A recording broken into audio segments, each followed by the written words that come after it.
आज हम बात करेंगे गुरुदेव रवींद्रनाथ टैगोर के विषय में। हमारे देश भारत में अनेकों एक से बढ़कर एक महान साहित्यकारों ने जन्म लिया है। इन साहित्यकारों में रवींद्रनाथ टैगोर का नाम आज भी अमर है। ये भारत और साहित्य कला जगत की महान धरोहर और 19वीं-20वीं शताब्दी की ऐसी एकमात्र हस्ती हैं जिनके बारे में कहा जा सकता है कि उन पर माँ सरस्वती के साथ माँ देवी लक्ष्मी की भी समान रूप से कृपा थी।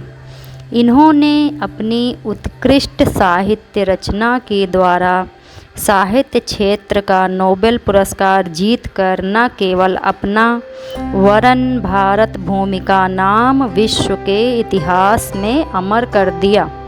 रवींद्रनाथ टैगोर मूल रूप से बंगाली साहित्यकार थे। इन्होंने अपना समस्त साहित्य बंगाली भाषा में ही लिखा, जो अनुवादित होकर अनेकों भारतीय व विदेशी भाषाओं में प्रकाशित हुआ। इनके द्वारा लिखी गई कहानियाँ रोचक तो हैं ही साथ शिक्षाप्रद भी हैं, जो बच्चों और बड़ों दोनों के लिए समान रूप से उपयोगी हैं। रवींद्रनाथ टैगोर विश्व साहित्य में एक अग्रणी लेखक थे। एक महान साहित्यकार के रूप में इनकी ख्याति समस्त संसार में फैली हुई है। साहित्य के क्षेत्र में अपना अमूल्य व उत्कृष्ट योगदान देने के लिए इन्हें सर्वोच्च नोबेल पुरस्कार से विभूषित किया गया है। इन्होंने अपना समस्त साहित्य बंगला भाषा में लिखा, जो अपनी मार्मिकता व रोचकता के कारण अनेकों भारतीय और विदेशी भाषाओं में अनुवादित हुआ। रवींद्रनाथ टैगोर जी ने अनेकों उपन्यासों के साथ साथ अनेकों कहानियों का भी सृजन किया। इन सभी कहानियों में मानवीय प्रेम और स्वाभिमान का भाव सिमटा हुआ है। साथ ही मानवीय रिश्तों के विभिन्न पहलुओं की मार्मिक प्रस्तुति भी देखने को मिलती है। इसी कारण ये कहानियाँ भारतीय जनजीवन का दर्पण सा प्रतीत होती हैं। गुरुदेव रवींद्रनाथ टैगोर का जन्म 7 मई सन 1861 को कोलकाता में हुआ था। रवींद्रनाथ टैगोर एक कवि, उपन्यासकार, नाटककार, चित्रकार और दार्शनिक भी थे। रवींद्रनाथ टैगोर एशिया के प्रथम व्यक्ति थे जिन्हें नोबेल पुरस्कार से सम्मानित किया गया था। ये अपनी माता पिता की 13वीं संतान थे। बचपन में इन्हें प्यार से रवि बुलाया जाता था।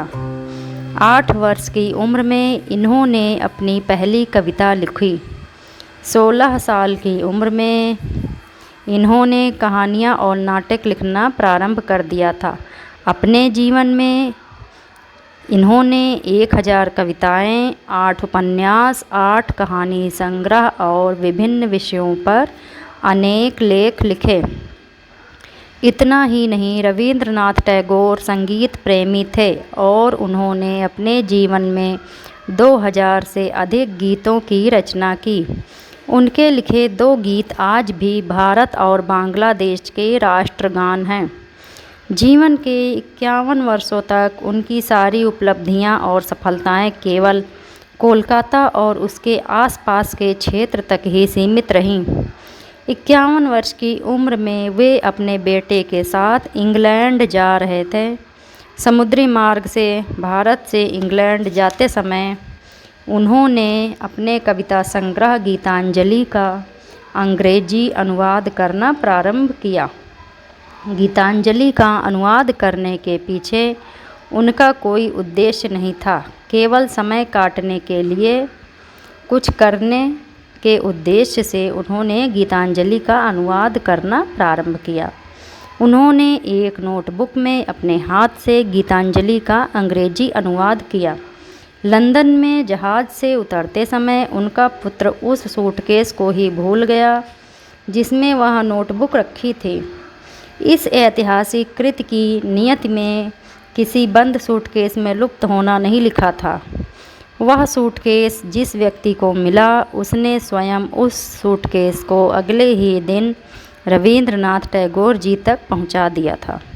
लंदन में टैगोर के अंग्रेज मित्र चित्रकार रोथेंस्टीन को जब यह पता चला कि गीतांजलि को स्वयं रवींद्रनाथ टैगोर ने अनुवादित किया है तो उन्होंने उसे पढ़ने की इच्छा जाहिर की।